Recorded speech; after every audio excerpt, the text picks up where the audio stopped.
بسم اللہ الرحمن الرحیم۔ ایک بچے نے حضرت یوسف علیہ السلام کو بچایا۔ دوستوں، زلیخا نے جب حضرت یوسف علیہ السلام کو کمرے میں لے جا کر دروازے بند کر لیے اور پھر حضرت یوسف علیہ السلام کے ساتھ برا کام کرنا چاہا، لیکن اسی وقت اللہ کی مدد آ پہنچی اور حضرت یوسف علیہ السلام نے دروازے کی طرف دوڑ لگا دی۔ اللہ کے حکم سے دروازوں کے تالے ٹوٹتے گئے اور حضرت یوسف باہر کی طرف بھاگتے رہے۔ زلیخا نے جب حضرت یوسف علیہ السلام کو روکنے کے لیے پیچھے سے ان کا کرتا پکڑ کر گھسیٹا تو حضرت یوسف کا کرتا پیچھے سے پھٹ گیا، لیکن حضرت یوسف علیہ السلام رکے نہیں اور باہر کی طرف بھاگتے رہے۔ جب حضرت یوسف آخری دروازے کے پاس پہنچے اور اللہ کے حکم سے اس کا تالا ٹوٹا تو سامنے زلیخا کا شوہر عزیز مصر کھڑا تھا۔ زلیخا کا شوہر جو اس وقت کا بادشاہ تھا، تو تب اس نے یہ منظر دیکھا کہ زلیخا کے جسم پر بہت کم کپڑے ہیں اور حضرت یوسف علیہ السلام باہر کی طرف بھاگتے ہوئے آئے ہیں، تو وہ سارا معاملہ سمجھ گئے۔ لیکن اسی وقت زلیخا نے پیترا بدلا اور سارا الزام حضرت یوسف علیہ السلام پر ڈالتے ہوئے کہا کہ اے بادشاہ، آپ اپنے محل کے اس نوکر کو کیا سزا دو گے جو آپ کی ہی بیوی کے ساتھ برا کام کرنا چاہتا ہے؟ زلیخا نے کچھ اس طرح بات کی کہ عزیز مصر کو بھی یقین ہو جائے کہ اصل گنہگار حضرت یوسف علیہ السلام ہے۔ حضرت یوسف علیہ السلام نے جب دیکھا کہ زلیخا نے سارا الزام الٹا انہی پر ڈال دیا ہے تو حضرت یوسف علیہ السلام بھی بول اٹھے اور کہنے لگے کہ اے بادشاہ سلامت، میری کوئی غلطی نہیں، میں تو انہیں اپنی ماں کی طرح سمجھتا ہوں۔ انہوں نے خود ہی مجھے اپنا ساتھ برا کام کرنے کے لیے کمرے میں بلایا تھا، اور پھر جب میں نے انکار کیا اور دروازے کی طرف بھاگا تو وہ آپ کے سامنے آ کر یہ سارا الزام میرے اوپر ڈال رہی ہیں۔ اے بادشاہ، میں بے قصور ہوں۔ یہ سن کر بادشاہ بھی حیران رہ گیا، کیونکہ دونوں ایک دوسرے پر الزام لگا رہے تھے اور کوئی گواہی دینے والا نہ تھا۔ حضرت یوسف علیہ السلام بہت چھوٹے تھے، عمر صرف 16 سال تھی۔ یہ دیکھ کر ان کی آنکھوں میں بھی آنسو آ گئے، کیونکہ حضرت یوسف علیہ السلام سمجھ گئے تھے کہ بادشاہ تو اپنی بیوی کی ہی بات مانے گا، میں تو محل کا نوکر ہوں، بادشاہ میری بات کیسے مانے گا؟ حضرت یوسف علیہ السلام کی آنکھوں میں آنسو تھے اور دل ہی دل اللہ سے فریاد کر رہے تھے کہ اے اللہ، مجھے اس گندے الزام سے بچا لیجیے۔ بادشاہ نے دل میں سوچا کہ اپنی بیوی کی بات ماننے میں ہی فائدہ ہے، کیونکہ اگر میں نے اس وقت یوسف کو سچا مان کر اپنی بیوی پر الزام ڈال دیا تو پورے ملک میں مجھے بہت بدنامی کا سامنا کرنا پڑے گا۔ سب کہیں گے کہ بادشاہ کی بیوی اپنے نوکر کے ساتھ گندا کام کرتی ہے، پھر تو میں کہیں منہ دکھانے کے لائق نہ بچوں گا۔ اس لیے یوسف پر ہی الزام ڈالنا بہتر ہوگا۔ اور پھر بادشاہ حضرت یوسف علیہ السلام پر غصہ ہونے لگا اور ڈانٹنے لگا کہ تیری ہمت کیسی ہوئی میری بیوی کے ساتھ برا کام کرنے کی؟ اے یوسف، تجھے تو میں نے بڑی عزت کے ساتھ محل کا شہزادہ بنا کر رکھا اور تو نے میری ہی بیوی کے ساتھ گندا کام کرنا چاہا، تجھے شرم نہیں آتی؟ میں تجھے جیل کی سزا دوں گا۔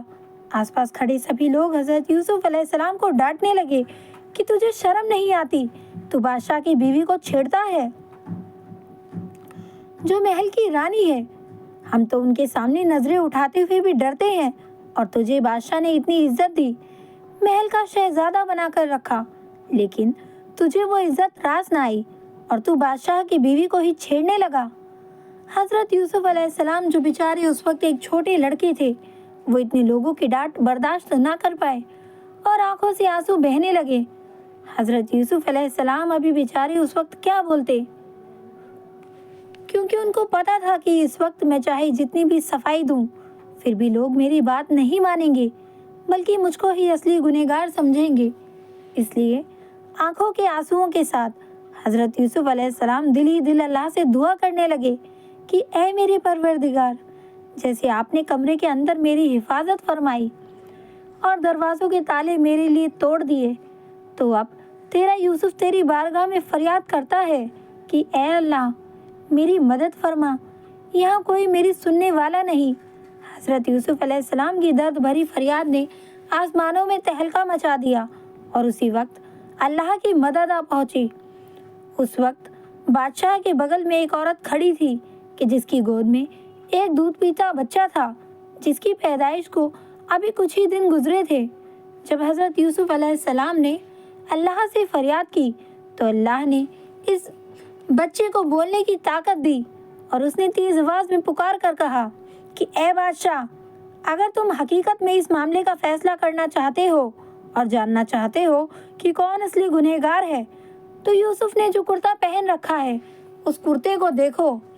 اگر وہ کرتا آگے کی طرف سے پھٹا ہے تو اس کا مطلب ہے کہ یوسف اصلی گنہگار ہے اور زلیخا معصوم ہے، اور اگر کرتا پیچھے کی طرف سے پھٹا ہے تو اس کا مطلب ہے کہ زلیخا اصلی گنہگار ہے اور یوسف معصوم ہے، کیونکہ کرتا پیچھے کی طرف سے پھٹنے کا مطلب ہے کہ یوسف نے بھاگنے کی کوشش کی اور زلیخا نے انہیں پیچھے سے پکڑ کر اپنی طرف گھسیٹا ہوگا۔ بچے کی آواز سن کر سبھی حیران رہ گئے اور سمجھ گئے کہ یہ اللہ کا فیصلہ ہے۔ تبھی تو یہ اتنا چھوٹا بچہ جو کہ دودھ پیتا ہے گواہی دے رہا ہے۔ اس لیے فوراً سب نے حضرت یوسف علیہ السلام کے کرتے کو دیکھا تو حضرت یوسف علیہ السلام نے جو کرتا پہن رکھا تھا وہ پیچھے کی طرف سے پھٹا تھا۔ یہ دیکھ کر بادشاہ بھی سمجھ گیا کہ یوسف بے قصور ہیں اور میری بیوی زلیخا نے ہی یوسف کو پھنسانے کی کوشش کی ہے۔ یہ سب اسی کی چال ہے۔ بادشاہ نے اپنی بیوی زلیخا کو ڈانٹا اور کہا کہ اے زلیخا، اب تم نے اس بچے کی گواہی سن لی نا، اس لیے اب تمہیں بھی اس بات کا یقین ہو گیا ہوگا۔ زلیخا بالکل خاموش کھڑی تھی۔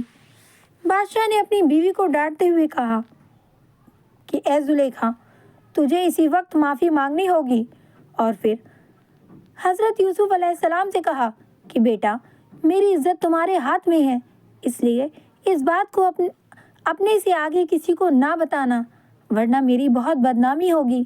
بادشاہ بہت سمجھدار تھا، اس لیے اس نے اس معاملے کو دبانا ہی مناسب سمجھا اور سوچا کہ اگر میں اپنی بیوی کو کوئی سزا دیتا ہوں تو یہ بات پورے ملک میں پھیل جائے گی اور پھر میری بہت بدنامی ہوگی کہ بادشاہ کی بیوی اپنے نوکر کے ساتھ برا کام کرنا چاہتی تھی۔ اس لیے بادشاہ نے حضرت یوسف علیہ السلام کو بھی سمجھایا اور اپنی بیوی زلیخا کو بھی ڈانٹا اور معاملے کو رفع دفع کر دیا۔ لیکن اس جگہ پر کھڑے کچھ لوگوں نے اس بات کو دھیرے دھیرے ایک دوسرے سے کہہ کر پھیلا دیا اور پھر دھیرے دھیرے یہ بات محل سے باہر نکل کر 2-4 دنوں میں پورے ملک میں پھیل گئی۔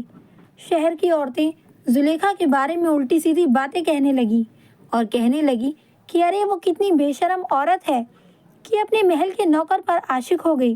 ارے اسے عاشقی ہونا تھا تو کسی شہزادے پر ہوتی، کسی امیر باپ کے لڑکے پر ہوتی۔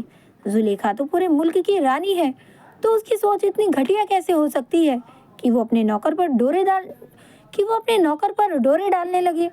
زلیخا کو جب اس بات کی خبر ہوئی کہ شہر کی عورتیں میرے بارے میں ایسی باتیں کر رہی ہیں تو وہ بہت شرمندہ ہوئی اور محل کے اندر ہی بیٹھ گئی، کسی کا سامنا نہ کرتی۔ لیکن کچھ دنوں کے بعد اسے خیال آیا اور پھر اس نے ایک چال چلی۔ زلیخا نے شہر کے بڑے بڑے مالداروں کی بیویوں کو کھانے کی دعوت دی اور اپنے محل بلوایا۔ جب ساری عورتیں محل آ گئیں اور سبھی زلیخا سے پوچھنے لگیں کہ اے زلیخا، تم تو اس قدر خوبصورت ہو کہ تم اپنے محل کے ایک نوکر پر کیسے عاشق ہو گئیں؟ ارے ہم تو اپنے گھر کے نوکروں سے سیدھے منہ بات بھی نہ کریں، ان کے اوپر عاشق ہونا تو بہت دور کی بات ہے۔ اے زلیخا، تم تو محل کی رانی ہو، تمہیں عاشقی ہونا تھا تو کسی شہزادے پر ہوتی، لیکن تم نے تو بہت ہی گرا کام کیا ہے۔ زلیخا نے ان میں سے کسی عورت کا جواب نہ دیا اور کہا کہ آپ لوگ اپنے اپنے بستروں پر بیٹھ جائیں۔ زلیخا نے سبھی عورتوں کے لیے ایک بہت بڑے صحن میں الگ الگ بستر لگوائے تھے۔ ساری عورتیں اپنے اپنے بستروں پر جا کر بیٹھ گئیں تو زلیخا نے نوکروں کو حکم دیا کہ ان سبھی عورتوں کے لیے الگ الگ پلیٹوں میں پھل اور ساتھ میں ایک ایک چھری بھی لائی جائے۔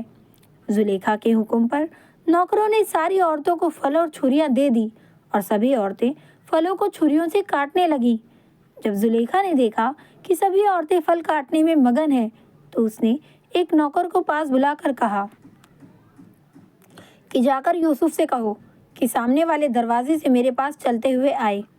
زلیخا کے حکم پر حضرت یوسف علیہ السلام سامنے والے دروازے سے صحن کے اندر آئے تو جیسے ہی عورتوں کی نظر حضرت یوسف علیہ السلام پر پڑی تو سب ان کی خوبصورتی دیکھ کر دنگ رہ گئیں اور سبھی عورتوں کے ہوش اڑ گئے، اور جو پھل ان کے ہاتھ میں تھا وہ چھریوں سے پھل کاٹنے کی بجائے وہ اپنی انگلیوں کو کاٹنے لگیں۔ حضرت یوسف علیہ السلام کی خوبصورتی کے سامنے انہیں احساس بھی نہ ہوا کہ ہم اپنی انگلیوں کو چھری سے کاٹ رہے ہیں۔ حضرت یوسف علیہ السلام کو دیکھ کر ان عورتوں کی زبان سے ایک ہی لفظ نکلا کہ یہ کوئی انسان ہو ہی نہیں سکتا، یہ تو اتنا خوبصورت ہے کہ ہمیں لگتا ہے کہ یہ لڑکا آسمان سے اترا ہوا کوئی فرشتہ ہے۔ حضرت یوسف علیہ السلام چلتے ہوئے زلیخا کے پاس آئے اور پھر زلیخا نے حضرت یوسف علیہ السلام کو اشارے سے دروازے کی طرف جانے کو کہا تو حضرت یوسف علیہ السلام دروازے سے باہر کی طرف نکل گئے۔ جب زلیخا نے ان سبھی عورتوں کو دیکھا کہ وہ سب للچائی نظروں سے حضرت یوسف علیہ السلام کو دیکھ رہی ہیں اور چھریوں سے اپنے ہاتھوں کو کاٹتی جا رہی ہیں، تو زلیخا نے عورتوں کو آواز دے کر کہا کہ اے شہر کی عورتوں، ذرا اپنے ہاتھوں کو تو دیکھو کہ کیسے تم نے یوسف کو دیکھ کر اپنی انگلیاں تک کاٹ لی ہیں۔ جب عورتوں نے نظریں جھکا کر اپنی انگلیوں کی طرف دیکھا تو سبھی کے ہاتھ چھریوں سے کٹ چکے تھے۔ حضرت یوسف علیہ السلام کی خوبصورتی دیکھ کر ان عورتوں کو احساس بھی نہ ہوا کہ ہم پھل کی جگہ اپنی انگلیاں کاٹتے جا رہے ہیں۔ زلیخا نے جب عورتوں کی یہ حالت دیکھی تو کہا کہ اب تم لوگوں نے دیکھ لیا نا، یہی وہ نوکر ہے کہ جس کے اوپر میں عاشق ہو گئی ہوں۔ اسی نوکر کے بارے میں تم مجھے ملامت کر رہی ہو کہ میں نے اس کے ساتھ برا کام کیوں کرنا چاہا، لیکن اب تم لوگوں نے خود ہی میرے اس نوکر کی خوبصورتی کو دیکھ لیا ہے، اس لیے اب میں کھلے عام کہتی ہوں کہ اگر یوسف نے میرے ساتھ رات نہ گزاری اور میری خواہش پوری نہ کی تو میں یوسف کو جیل میں ڈلوا دوں گی اور وہ ساری زندگی جیل میں پڑے رہیں گے۔ پیارے دوستوں، آج کا یہ واقعہ یہیں ختم کرتے ہیں۔ ویڈیو پسند آئی ہو لائک کریں، اس سے آگے کی معلومات کے لیے چینل کو سبسکرائب کریں۔ ملتے ہیں اگلی ویڈیو میں۔ ویڈیو کو لائک کریں، زیادہ سے زیادہ شیئر کریں، چینل کو سبسکرائب کر کے میرے ساتھ جڑے رہیں۔ تب تک کے لیے دعا میں مجھے ضرور یاد رکھیں اور فلسطین کے لوگوں کے لیے ضرور دعا مانگیں۔ السلام علیکم ورحمۃ اللہ وبرکاتہ۔ اس سے آگے کا واقعہ آپ کو اگلی ویڈیو میں ملے گا۔